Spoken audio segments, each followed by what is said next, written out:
Glória a Deus, muito boa noite. A graça e a paz do nosso Senhor Jesus, amém? Quantos estão felizes aí, estar aqui na casa do Senhor, amém? Que precioso podemos cultuar ao nosso Deus juntos. Louvado seja o nome do Senhor. Eu quero convidar os irmãos a abrirem a Bíblia aí comigo, na segunda carta do apóstolo Paulo ao seu filho na fé, Timóteo, e no capítulo de número 2, 2 Timóteo 2. Queria aproveitar e perguntar aqui também, quem andou indo no cinema por esses dias, já assistiu aquele filme A Forja? Um pessoal aqui, um outro pessoal aqui, muito bom? Fiquei sabendo que foi muito bom e eu gostaria de dizer a todos que eu ainda não assisti, tá bom?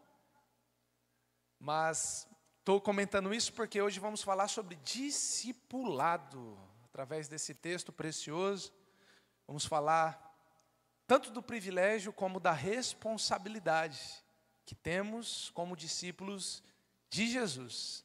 E esse é um tema que já tem preenchido o nosso coração da JNI. Cadê os jovens aí? Já temos falado disso desde julho, né? Há cerca de 3 meses, falando acerca de discipulado, e hoje aprove ao Senhor também poder expandir um pouquinho esse assunto que é tão especial e importante também para toda a igreja. E tem a igreja do Senhor aqui desejosa de ouvir a voz do Senhor essa noite? Amém? Então vamos ler juntos, 2 Timóteo 2, capítulo 2 e o verso de número 1. Vamos ler o verso 1 e 2 juntos. Diz assim a palavra do nosso Deus na NVT.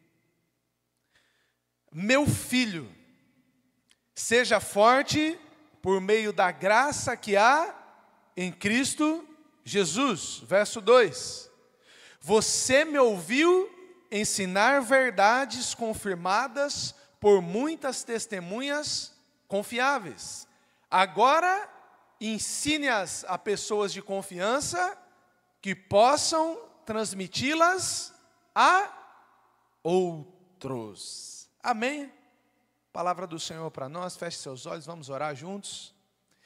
Pai, queremos te dar graças, bendizer o seu santo e poderoso nome. Obrigado pelo privilégio de podermos livremente cultuar e adorar ao Senhor. Queremos, Senhor, te pedir que fale aos nossos corações, de forma coletiva, como igreja do Senhor que somos, mas também individualmente, como filhos, como discípulos, como pequeninos e necessitados do Senhor, que a Tua palavra possa vir, ó Deus, de encontro a necessidades conhecidas e até mesmo de necessidades mais profundas do nosso coração, que sequer a conhecemos, mas que a Tua palavra venha, ó Deus, despedaçando o jugo, quebrando, ó Pai, fortalezas e nos fazendo cada vez mais semelhantes ao nosso Senhor Jesus, no nome de quem oramos e desde já agradecemos, em nome de Jesus. Amém e amém. Glória a Deus. Vocês estão aqui? Então fala aí para a pessoa do seu lado, para saber se você está aqui mesmo. Fala, discipulado, grande privilégio, enorme responsabilidade. Amém ou ai de mim? Amém? Discipulado, grande privilégio e enorme responsabilidade. Discipulado é a ferramenta que Jesus Cristo, Filho de Deus, o próprio Deus encarnado, quando veio à Terra, usou essa ferramenta, usou esse método para poder estabelecer os princípios e os preceitos do reino dele, para chamar discípulos que iriam dar continuidade à sua grandiosa obra, de nos tornar semelhantes a Ele, ao Filho unigênito do Pai. E para falar acerca disso, eu gostaria de começar lembrando aqui de uma coisa que eu ouvi muito quando era adolescente. Eu não sei se alguém aqui já ouviu isso também, mas de vez em quando o pai ou a mãe precisava assim, dá uma ajuda aqui em casa. Aí o adolescente ajuda, às vezes não é de todo o coração, né? Acha meio ruim.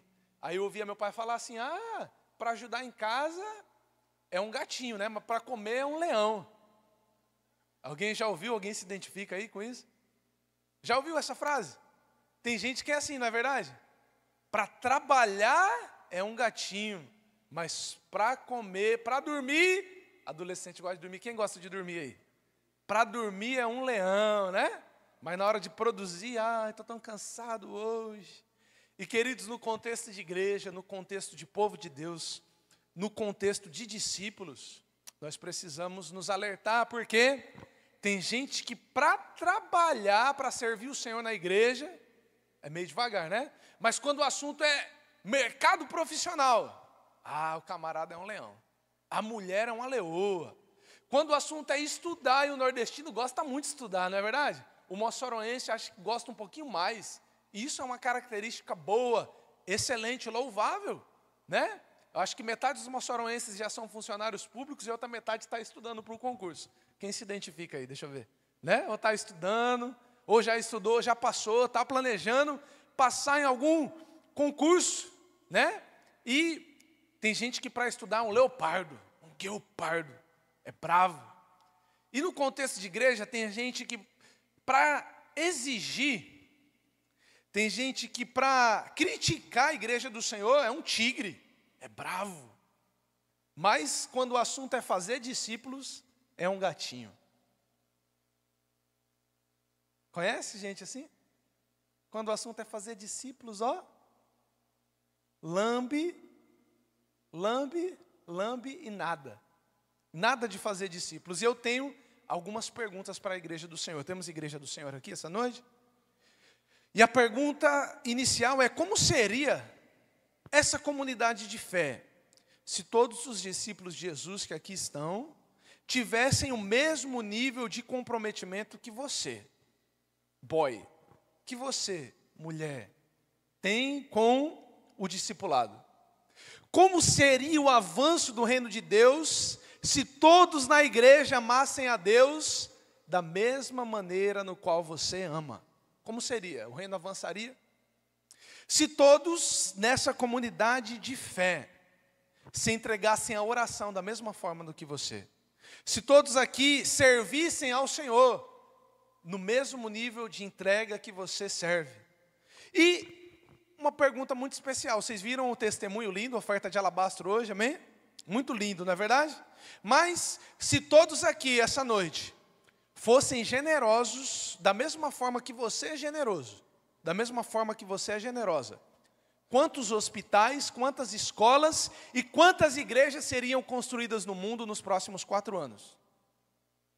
Quantos hospitais, quantas escolas e quantas igrejas seriam construídas no mundo se a igreja do Senhor fosse tão generosa quanto você foi hoje? Na mesma proporção. E deixa eu contar um testemunho rapidinho para vocês.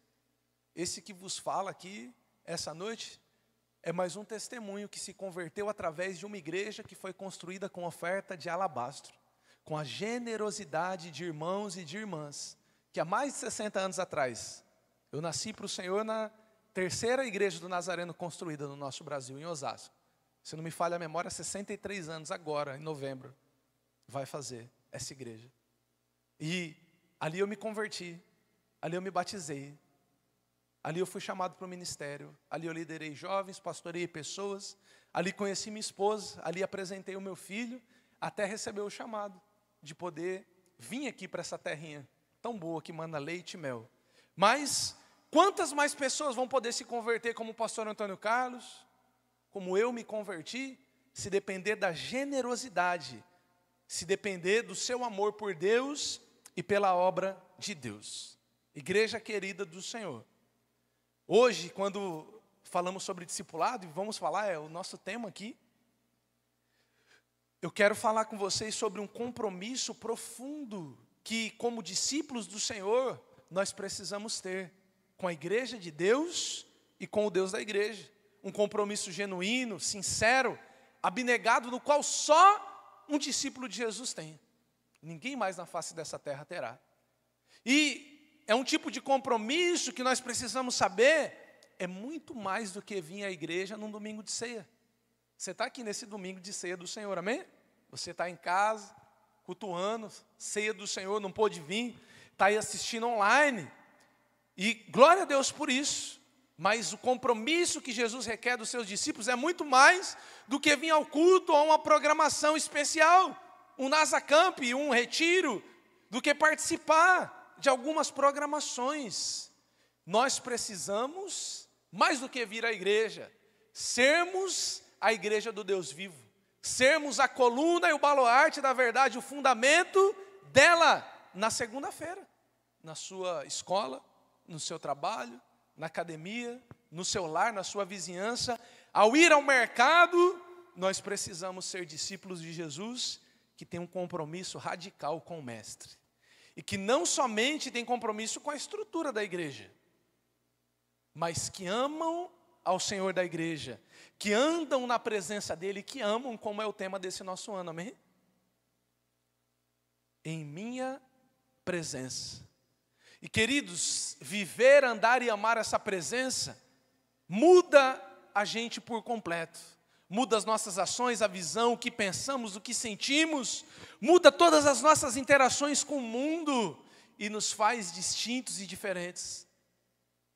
Veja só, o que encontramos muitas vezes e que nos impede de viver um discipulado como ele é radical na sua essência. O que acabamos por encontrar e que precisamos exterminar do nosso meio é a síndrome do filho mais velho. Quantos conhecem aqui em Lucas capítulo 15, a história, a parábola conhecida como a parábola do filho pródigo?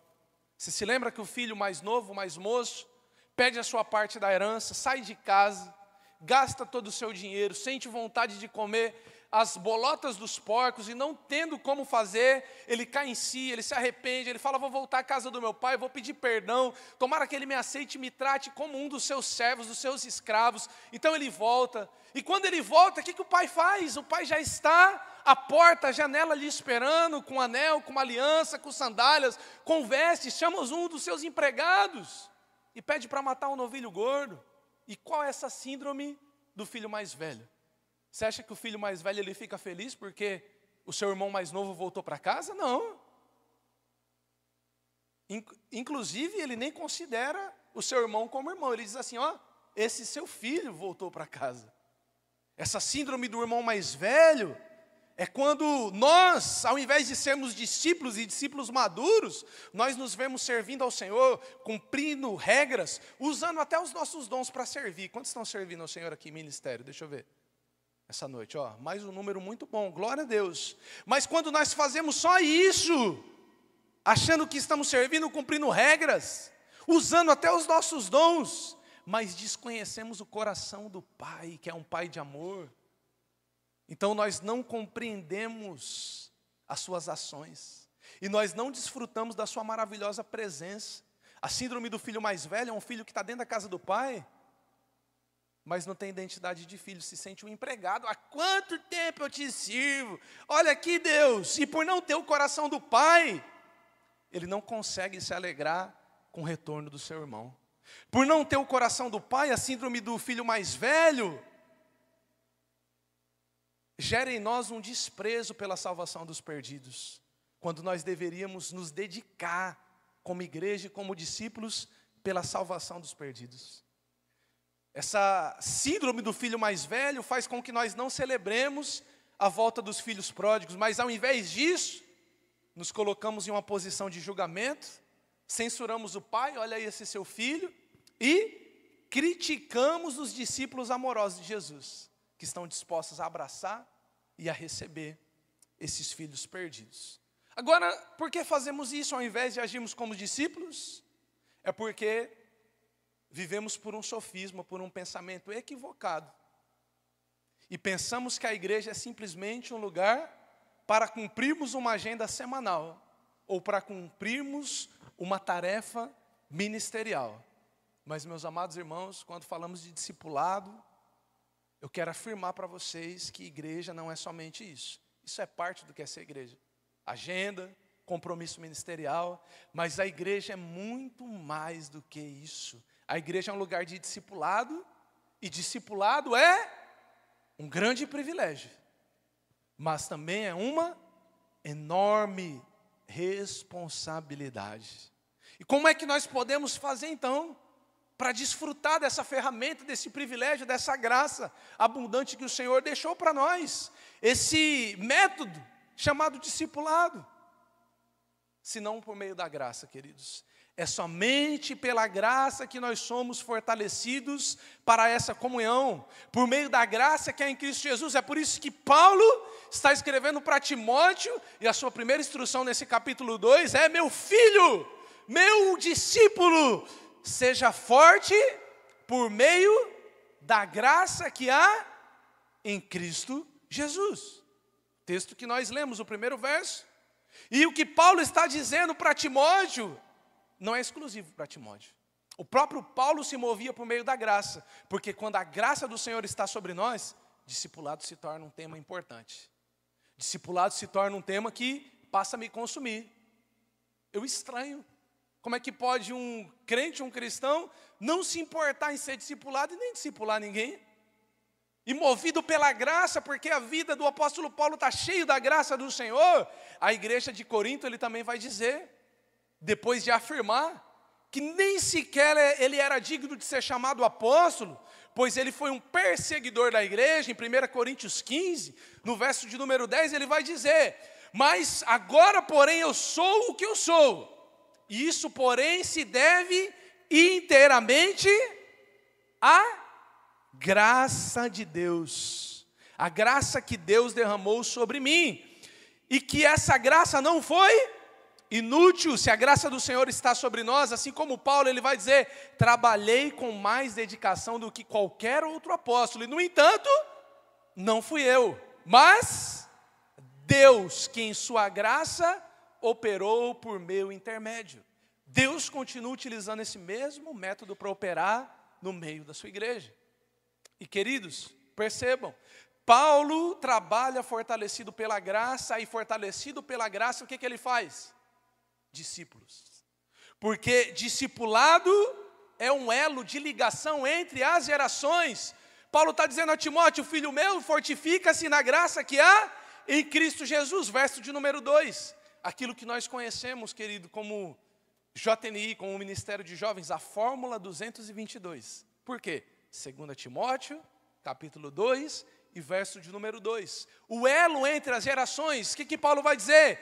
Timóteo, aquilo que você ouviu de mim, na presença de muitas testemunhas confiáveis, e isso ensina também a outras testemunhas fiéis e idôneas, que sejam capazes de ensinar a outros. Ou seja, Timóteo, seja o elo de ligação daquilo que você está recebendo de mim, para a próxima geração, para que essa próxima geração também seja capaz de ensinar a outros. Quantos sabem que é corrida de bastão aqui? Já viu? O discipulado é semelhante. Nós recebemos a fé, nós recebemos esse privilégio, esse presente de Deus, o bastão da fé está em nossa mão, e o que a gente vai fazer? Vai ficar feliz simplesmente com ele? Ah, obrigado, Senhor, o Senhor me salvou. Não. Se o Senhor nos salvou, nosso maior prazer, alegria e responsabilidade é pegar esse bastão da fé, da graça, do amor e entregar em melhores condições possíveis para as próximas gerações. Amém? Amém, igreja? Precisamos entregar esse bastão em mãos e cada vez melhores condições para as próximas gerações, porque se nós recebemos a fé, a nossa boca vai falar do que o nosso coração está cheio. Nós recebemos fé e precisamos transmitir fé. E que grande privilégio, sim ou não? Mas também que grande responsabilidade. E Paulo vai cumprir isso, querido, de forma exemplar. Perceba só, Paulo vai fazer muitos discípulos, as suas 13 cartas. Ele vai fazer Timóteo, esse no qual nós acabamos de ler, no qual ele vai tratar Timóteo como um filho amado. Ele vai fazer Tito, outro verdadeiro filho na fé, Tito 1,4. Ele vai tratar Lucas, que é um médico amado, dizendo que quando todos abandonaram, Lucas ficou do seu lado, porque era mais um filho na fé, 2 Timóteo 4,11. E o que dizer de Silas? Paulo escolheu Silas, ambos estão servindo ao Senhor, são presos juntinhos, e à meia-noite, uma história muito conhecida, eles oravam e cantavam louvores aonde? Na prisão. Ou seja, não existe ambiente único para se fazer um discipulado, porque até mesmo na prisão, Paulo está fazendo um discipulado intencional com Silas lá, à meia-noite, orando e cantando hinos ao Senhor. Quem mais Paulo vai fazer discípulo? Onésimo, que intercede por Filemão, colocando o seu próprio coração nisso, pois ele é para Paulo também um filho amado, Filemão 1:10. O que dizer de Epafrodito? Paulo vai dizer um verdadeiro companheiro de lutas, que quando ele esteve doente, Paulo chega a dizer que Deus não levou, mas antes poupou a sua vida, para que na caminhada da sua existência ele não tivesse tristeza sobre tristeza. Filipenses 2:25.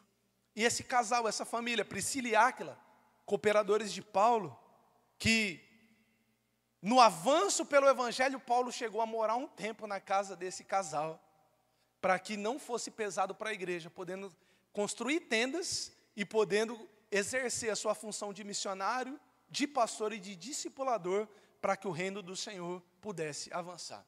Me falta tempo essa noite para poder falar sobre João Marcos, Crescente, Carpo, Trófimo, Demas, Apolo, Filemão, Lídia, Júnior, Erasto, Gaia, Epáfras, Tíquico, Estéfanas, entre tantos outros que Paulo vai tratar nas suas 13 cartas como um discípulo, como alguém que está recebendo dele cuidado e amor. Agora, perceba, eu não queria que ficasse dúvidas essa noite, que discipulado é de fato e verdade o método de Deus, o método que o Senhor escolheu e estabeleceu para inserir o seu reino sobre a terra. Se você tem alguma dúvida sobre isso, já temos um primeiro motivo de oração. Que o Senhor possa lhe trazer esclarecimento, abrir seus ouvidos, sua mente, seus olhos e o seu coração. Agora perceba, todos que vão discipular alguém, Paulo diz assim em 1 Coríntios 11 também, porque eu recebi do Senhor o que também vos entreguei, o que também vos ensinei. Tudo aquilo que nós compartilhamos é porque em alguma medida nos foi dado, seja pelos céus, seja na terra, por meio de homens de Deus. E Paulo, mesmo tendo cuidado de tantas pessoas, também foi alguém cuidado, também foi alguém discipulado, também foi alguém ensinado, também foi alguém que foi encorajado, também foi alguém que foi envisionado, também era alguém que prestava contas da sua vida espiritual, que estava em um processo de discipulado, para poder ser esse homem no qual alguns consideram hoje o maior bandeirante do cristianismo, o maior cristão, o maior instrumento usado por Deus para expandir o evangelho, depois do próprio Cristo. Paulo teve discipuladores, e eu queria falar um pouquinho acerca desses discipuladores de Paulo, a fim de que a gente possa pensar que se a gente quer ser um discípulo maduro de Jesus, o próprio Jesus vai tratar de colocar pessoas assim sobre a nossa vida, mas às vezes nós não estamos enxergando, não estamos valorizando, às vezes nós não estamos reconhecendo, às vezes nós não estamos pedindo para Deus para que Ele coloque, a fim de que a gente possa ser quem o Senhor nos fez para ser, simplesmente discípulos maduros, cheios do Espírito, correndo com bastão em mãos para entregar em melhores condições para as próximas gerações. E o primeiro desses discipuladores de Paulo nós encontramos logo no episódio da sua conversão, Atos capítulo de número 9, onde a Bíblia vai relatar acerca de Ananias. E Ananias é aquele discipulador que nos dá visão. Todos nós precisamos sobre a nossa vida de um discípulo, de um filho de Deus, que seja instrumento do Senhor para nos dar visão. Às vezes a gente enxerga as coisas muito carnalmente, muito humanamente, de forma muito embaçada e limitada, porque a nossa visão é de forma natural humana, terrena. Mas Ananias significa o nome Deus é gracioso. Deus é gracioso. É por esse exato motivo que Deus nos dá discipuladores, que nos envisionam, que ajudam a tirar a escama dos nossos olhos, porque Deus é gracioso. E um discipulador, meus irmãos, só pode dar visão a um discípulo se ele for obediente ao Senhor. Senão a visão que ele vai dar, ao invés de levar a sua vida para um nível melhor em Deus, um nível melhor espiritual, ele vai desmantelar a sua vida. E, inclusive, poucas palavras podem representar tão bem essa figura, esse método do discipulado como a palavra obediência. E Ananias vai dizer assim a palavra do Senhor, Atos 9, verso de número 10, que havia em Damasco O que havia em Damasco, meus irmãos? Me ajudem.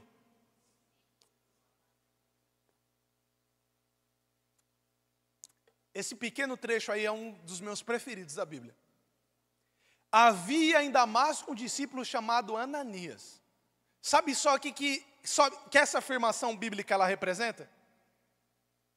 Que Saulo não foi um homem simplesmente que um bom historiador trouxe nos livros de história. Era um perseguidor de cristãos e poderia ter morrido cego na casa de Judas, porque o Senhor lhe apareceu na estrada e ninguém nem saberia que apareceu, mas porque havia em Damasco um discípulo chamado Ananias, completamente submisso e obediente ao Senhor.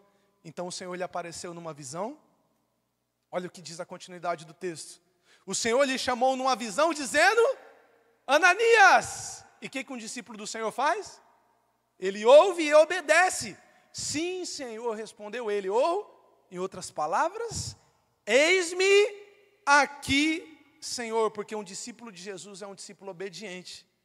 E um discípulo obediente, uma das características sobre um discípulo que Danielzinho já sabe, quando a gente chama filho, obediência é agorinha. A gente fala para ele, não fala que é imediata, né? É para vir agora, é para parar o que você está fazendo e vir, que o papai e a mamãe estão chamando. E Daniel vem na hora.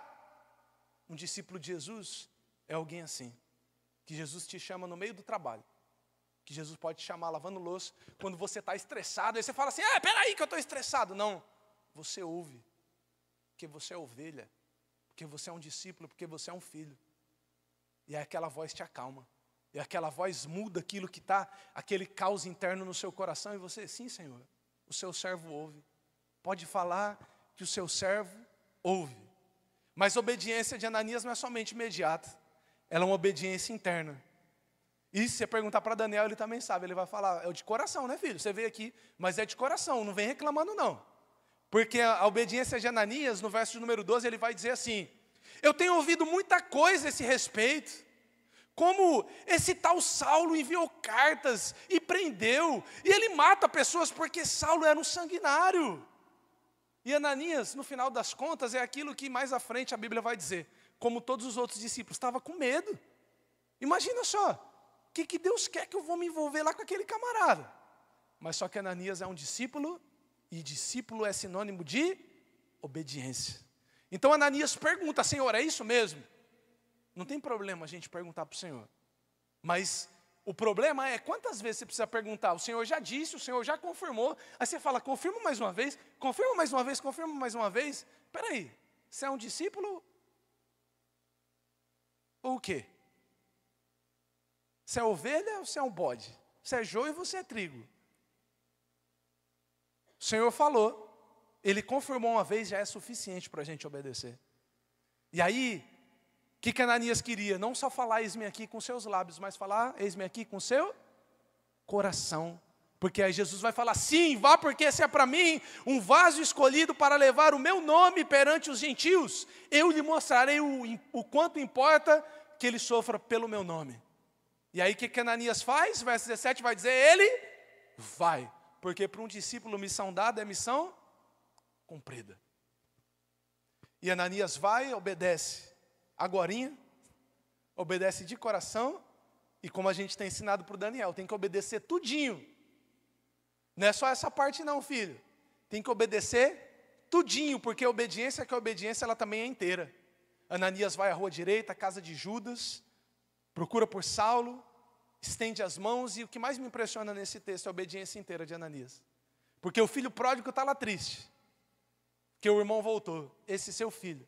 Mas Ananias, no verso de número 18, outra coisa que me impressiona nesse capítulo 9 de Atos, é no verso 18, ele vai dizer assim, Saulo, irmão, o Senhor me enviou aqui, para que eu impusesse as mãos, orasse por você, você voltasse a ver, e você fosse cheio do Espírito Santo. Ananias não foi lá para falar aquilo que ele achava, aquilo que ele pensava, ô seu miserável. Eu costumo brincar assim, se fosse eu, ele tinha acabado de consentir com a morte de Estevão, que Estevão era como se fosse um príncipe da sua época, um homem de Deus que inspirava toda a igreja primitiva. Se fosse ali, eu pelo menos ia dar um chute, ô seu miserável, Deus quer te salvar, né? Mas você consentiu lá com a morte de Estevão. Não, Ananias vai e obedece ao Senhor. De forma agorinha, de coração, e obedece tudinho que o Senhor está pedindo. Ananias é aquele que vai dar visão a Paulo. E o verso 18 é muito lindo, porque vai dizer assim: imediatamente algo como que escamas caíram dos olhos de Saulo. E ele voltou a ver. E quando ele volta a ver, queridos, a sua visão não é mais a mesma. Ele perseguia, ele encarcerava, ele prendia, ele ameaçava e até matava cristãos. Sabe o que Saulo vai fazer agora? Agora ele está disposto a morrer pelo nome de Jesus. Agora Paulo é um dos do caminho. Agora ele é como que um discípulo e um apóstolo chamado fora do tempo pelo próprio Senhor Jesus. E todos nós, tem discípulos de Jesus aqui?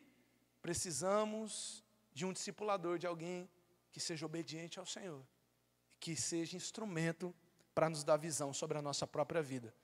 Segunda figura de discipulador sobre a vida de Paulo é aquele que vai introduzir Paulo no ministério. Ananias dá visão, mas está todo mundo com medo. Observa comigo aí Atos 9, 26 e 27.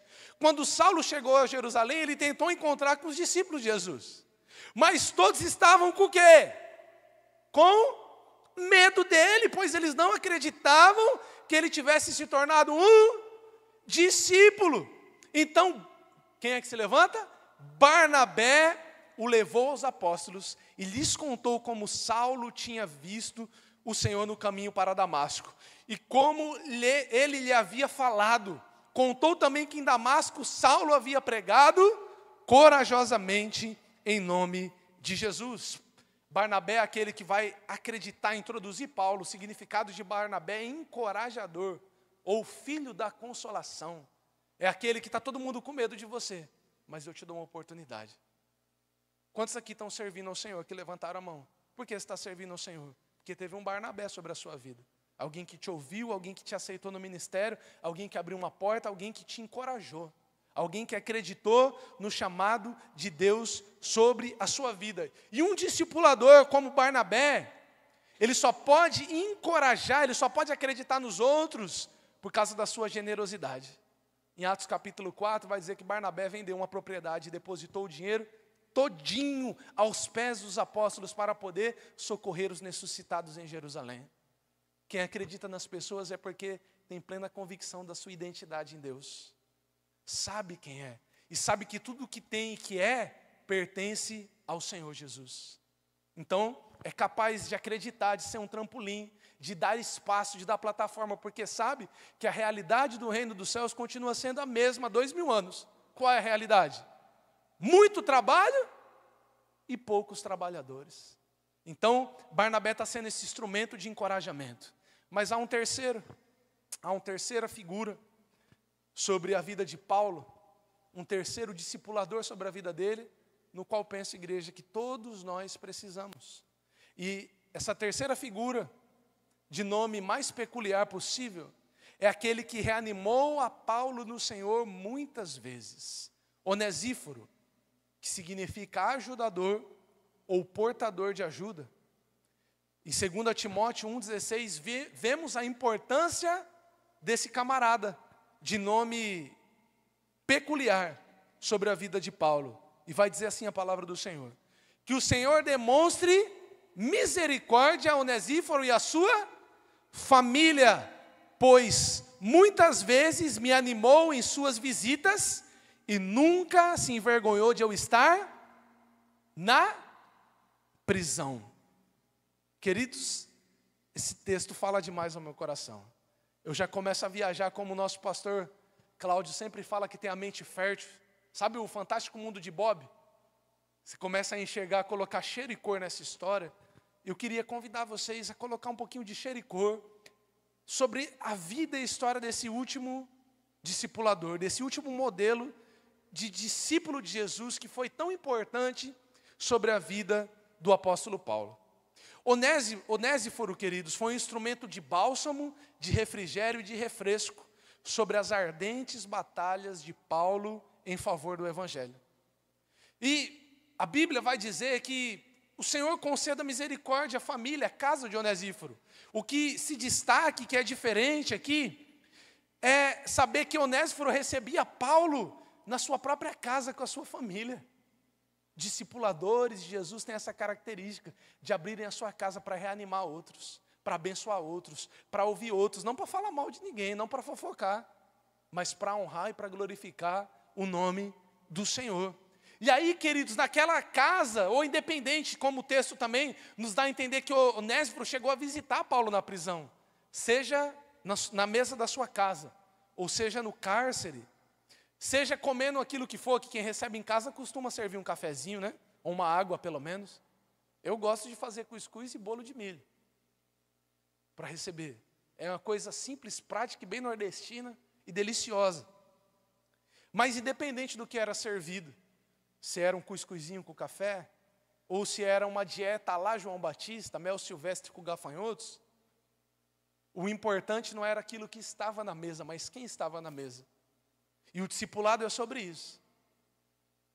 Tínhamos um discipulador na figura de Onésiforo, tínhamos um discípulo na figura de Paulo, e tínhamos a doce presença daquele que nos fortalece, abençoando, edificando a sua igreja. E dentro dessa cena, meus irmãos, eu quero caminhar, já, para concluir a mensagem, pedindo que você consiga colocar um pouquinho de cheiro e cor nessa história comigo. E perceba só, Paulo cuidou de muita gente, amém? A gente viu aqui uma lista com um pouco mais de 20, mas passam de 30 as citações sobre pessoas que Paulo cuidou, que Paulo impulsionou, que Paulo discipulou, que Paulo amou, sendo que algumas o abandonaram, algumas lhe fizeram muito mal, mas ele investiu, que a gente não escolhe, eu vou cuidar dessa pessoa, e a gente não sabe qual semente vai frutificar, e de repente, qual aquela que vai ser sufocada ainda. Isso pertence ao Senhor, mas nós precisamos fazer discípulos e sermos o tipo de discipulador, como Ananias, como Barnabé e como Onesíforo sobre a vida de outras pessoas. Ou seja, Ananias, no ponto que nós damos visão, estamos obedientes ao Senhor, estamos prontos para dar visão a quem nos pedir. Acreditar nas pessoas, darmos oportunidades. Como é que pode? Alguém acreditou, alguém confiou, alguém entendeu o chamado de Deus para a minha vida, e eu não entendo o chamado de Deus sobre a vida das pessoas. E precisamos ser um encorajador, como nessa cena que eu queria que você se concentrasse. Paulo na casa de Onesíforo. Perceba comigo mais uma vez o texto. O Senhor conceda misericórdia à casa de Onesíforo. Por quê? Não diz uma, não diz duas, não diz três, mas muitas vezes ele me reanimou e não se envergonhou. Amém? Quantas vezes? Muitas vezes. Então me permita compartilhar aquilo que eu enxergo quando eu leio esse texto, meus irmãos. Eu peço a sua permissão para compartilhar. E eu penso em um certo dia, Paulo já servindo ao Senhor, como um missionário, como um pastor, como um discípulo de Jesus e também como um discipulador. Ele chega até a casa de Onesíforo. Onesíforo! E aí, um pai atento é semelhante a um discipulador atento. Ele já percebe, acho que Paulo não está muito bem não, pela voz que ele me chamou aqui, alguma coisa está de errado. E aí Onesíforo abre a porta da sua casa. E vamos pensar que tinha um cuscuz e um cafezinho lá, tá bom? Percebam que eu estou pedindo para você colocar cheiro e cor na história comigo. Dentro das 4 linhas da Bíblia, amém? Quem está aqui ainda? Amém? Já votou, amém? Alguns já comeram e daqui a pouco vai comer mais. Fica aqui comigo. Amém ou não amém? E aí, queridos, Paulo entrou para dentro. E começou a compartilhar com eles as dores e as lutas do ministério. E disse assim, Onesíforo, eu queria compartilhar com você que em Corinto, os crentes são muito carnais. Eles são como crianças. 1 Coríntios 3 relata bem essa realidade. E eles não querem saber de discipulado, não. Porque crente carnal não quer saber de discipulado.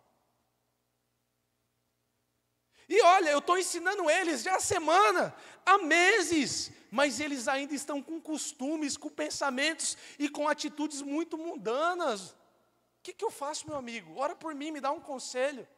Eu acredito, queridos, eu penso, é assim que eu coloco cheiro e cor nessa história, que ali sentado naquela mesa, independente do que tinha, mas baseado naquilo que tinha, um discípulo maduro, um discípulo pedindo ajuda e a presença do ajudador, a presença do Senhor Jesus. Foi naquela mesa que Paulo aprendeu aquilo que ele foi registrar em 1 Coríntios 3:6. Eu acredito que naquela mesa ele ouviu conselhos tais como: Paulo, sim, fica tranquilo, meu filho, porque você plantou, Apolo regou, mas quem dá o crescimento sobre a igreja do Senhor é o próprio Deus. Nós somos, Paulo, somente cooperadores, mas não podemos trazer crescimento à semente. Continua sendo fiel, continua cuidando, continua amando, continua discipulando esse povo, continua chorando por eles. Quem dá o crescimento é Deus, Paulo. E dali, queridos, Paulo chegou como mesmo?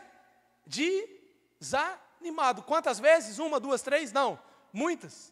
Mas naquele dia, Paulo saiu da casa de Onesíforo, reanimado no Senhor. Mas passou um tempo, queridos, semanas, meses, e Paulo chegou novamente. Por quê? Quantas vezes Paulo foi estar lá mesmo? Muitas vezes. E mais uma vez Onesíforo já percebeu: Paulo não está muito bem hoje não.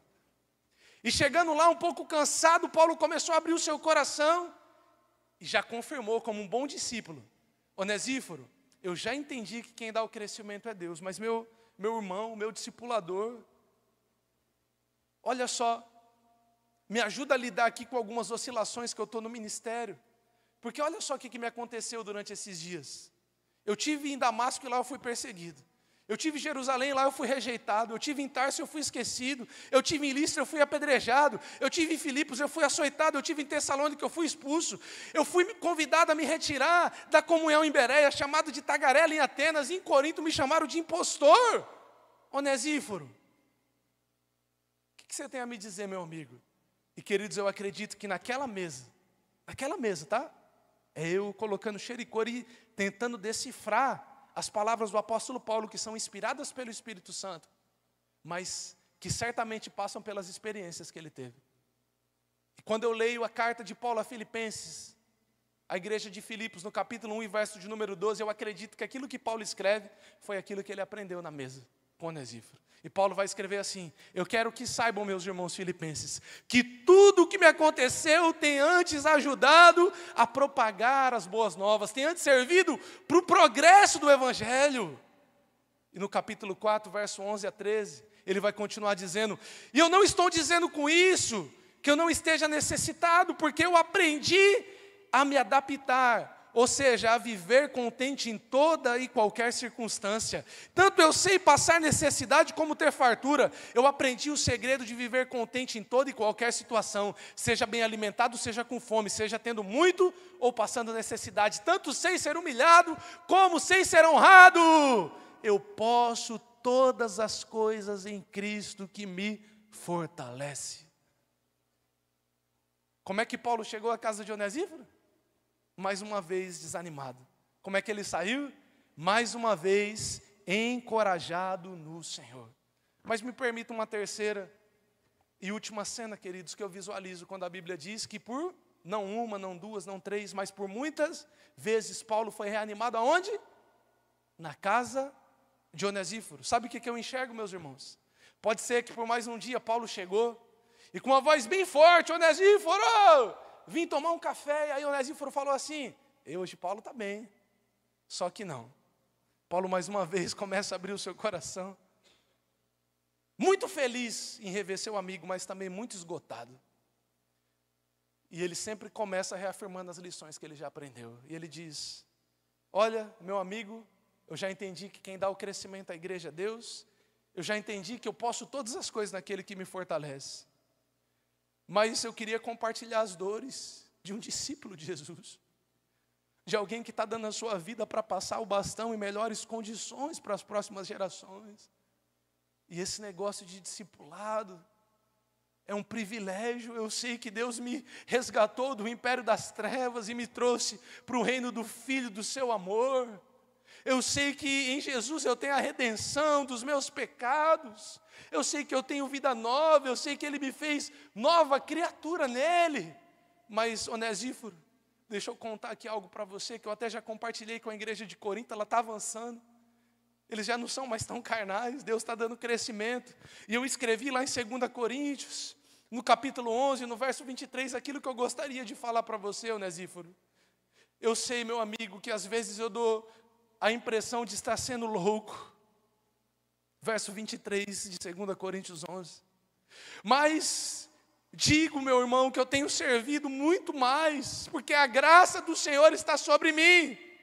Eu trabalhei com mais dedicação, eu fui encarcerado com muito mais frequência, eu perdi a conta de quantas vezes eu fui açoitado, e em várias ocasiões eu enfrentei a morte. 5 vezes eu recebi dos líderes judeus 39 açoites, ou seja, 195. 3 vezes eu fui golpeado com varas, fui apedrejado uma vez. 3 vezes eu sofri naufrágio. Certa ocasião eu passei a noite e um dia no mar à deriva. Eu realizei várias jornadas longas. Eu enfrentei perigos em rios e com assaltantes. Eu enfrentei perigos do meu próprio povo, bem como dos gentios. Eu enfrentei perigos em cidades, em desertos e no mar. Eu enfrentei perigos por causa de homens que se diziam irmãos, mas não eram. Eu tenho trabalhado arduamente, Onesíforo, horas a fio, e passei muitas noites sem dormir, passei fome, senti sede, muitas vezes eu fiquei em jejum, eu tremi de frio por não ter roupa suficiente para me agasalhar,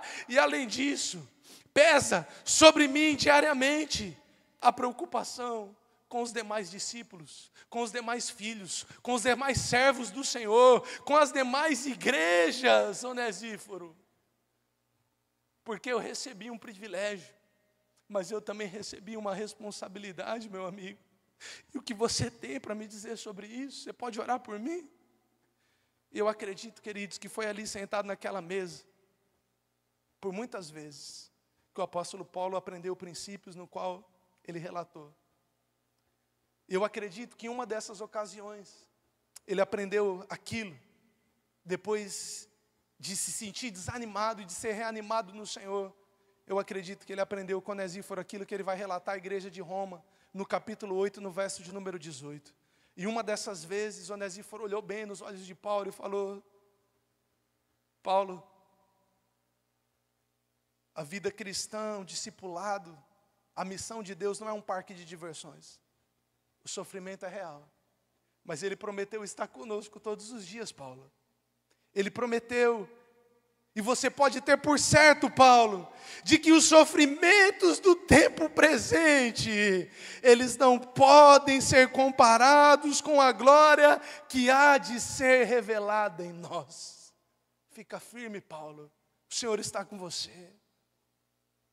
E foi, queridos, por tantas vezes ao ser reanimado, ao não sentar em uma mesa errada, e não abrir o coração para pessoas erradas, que Paulo, sendo reanimado para o Senhor, vai continuar escrevendo a igreja de Roma, no verso de número 28 ainda, de Romanos 8, agora com uma convicção, porque agora eu estou bem certo, e eu sei que todas as coisas cooperam para o bem daqueles que amam a Deus, daqueles que são chamados segundo o seu propósito.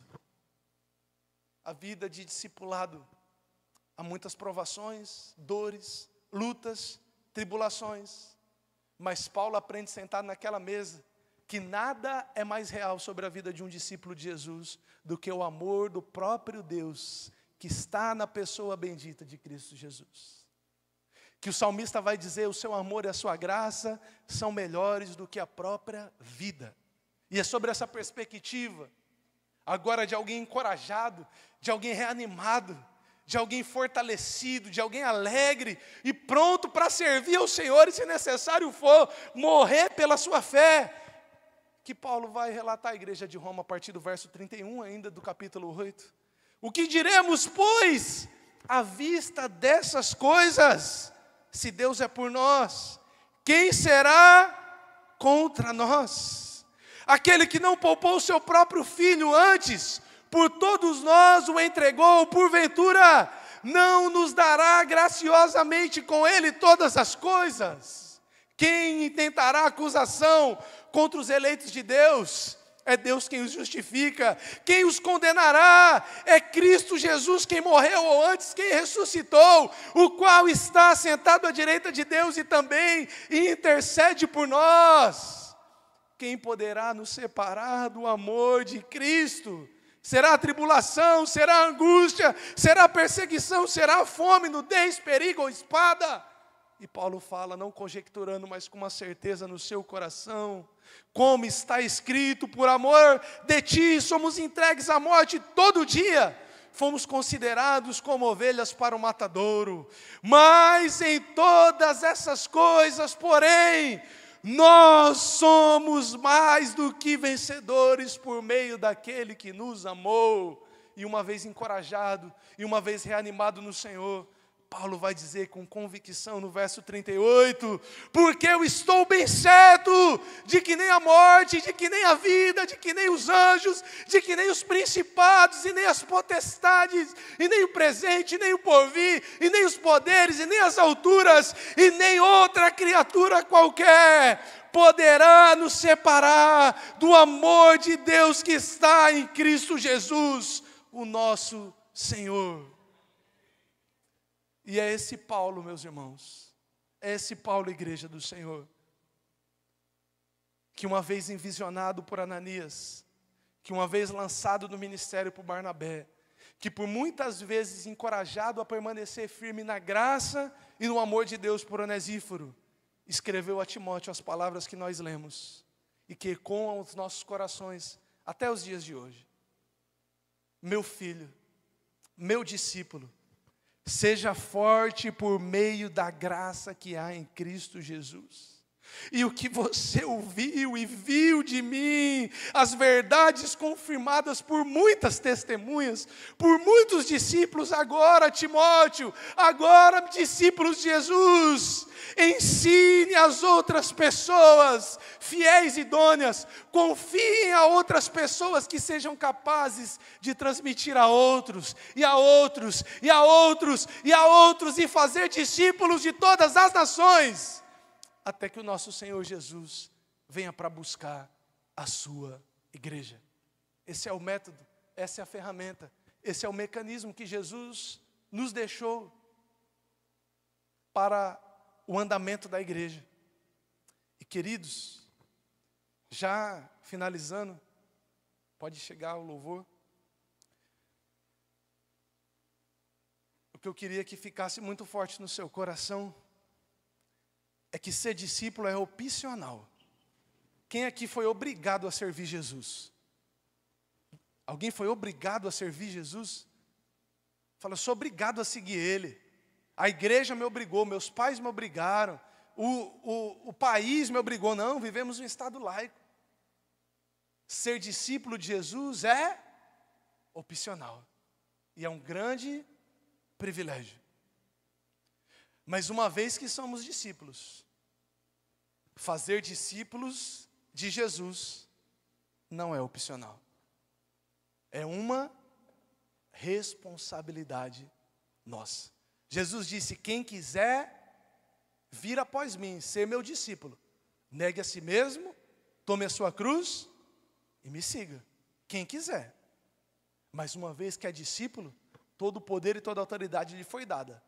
Ele chama os seus discípulos e ele diz agora, vão pelo mundo todo e preguem o Evangelho a todas as pessoas, ensinando-os a guardar e a obedecer tudo quanto eu vos ordenei. E eu estarei com vocês todos os dias até o fim dos tempos. Receber a fé, meus amados, é um privilégio, é um presente, é graça. Compartilhá-la também.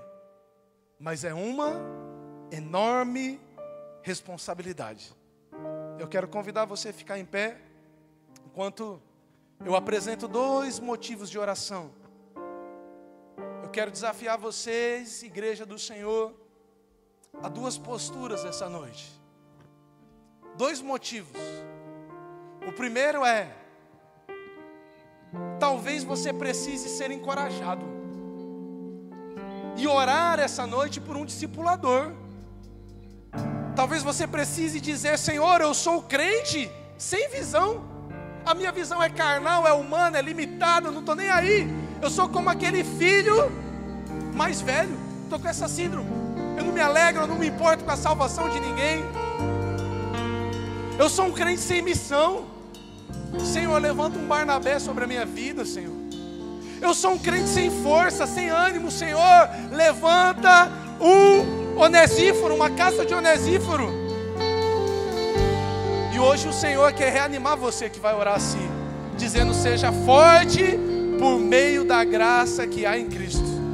E o Senhor deixou aqui para nós uma comunidade, pessoas para nos fortalecerem e para serem fortalecidas por nós. Eu queria dizer para você que vai orar e que entende isso essa noite: eu preciso ser encorajado, eu preciso de um discipulador. Deus já tem um discípulo preparado para ser bênção sobre a sua vida. Você só precisa orar. Você não pode simplesmente escolher: ah, pastor, quero ser discipulado por você, por esse, por aquele. Não.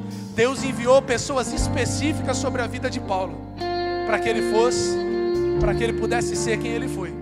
E Deus tem pessoas específicas sobre a sua vida para que você possa ser quem Ele te chamou para ser em Deus. Mas há uma segunda oração, e essa oração é para você que precisa tomar uma postura de discípulo que fará outros, uma postura de discipulador. Você reconhece: eu já recebi tanto do Senhor, eu já ouvi tantas pregações, já participei de tantas conferências, de retiro, de congresso, de workshop, de treinamento. Eu já conversei com líderes, pastores já investiram tempo na minha vida, mas eu não encorajo ninguém, eu não invisto na vida de ninguém, eu não reanimo ninguém, eu não abro a minha casa para encorajar ninguém. Você deve orar assim essa noite: Senhor, me dá a graça de ser Ananias sobre a vida de alguém, pois o Senhor é gracioso. Senhor, me dá a graça de ser um Barnabé na vida de alguém, pois o Senhor nos encoraja. Senhor, me dá a graça de fazer do meu lar uma casa de Onesíforo, para ser ajudador de pessoas que estão desanimadas e que sairão da minha casa reanimadas no Senhor. E meus irmãos, Deus tem muitos pequeninos dele, precisando que você seja um discípulo maduro e que possa receber pessoas e fazer aquilo que alguém já fez por você. Feche seus olhos e fale com o Senhor onde você se encontra, como esse primeiro tipo de pessoas que quer ser um discípulo, mas precisa de um encorajamento. Ou como aquele que sabe: eu já recebi tudo que eu preciso, e hoje eu quero me levantar para cuidar de outras pessoas. Enquanto essa canção ela é ecoada, diga isso ao Senhor que te ouve.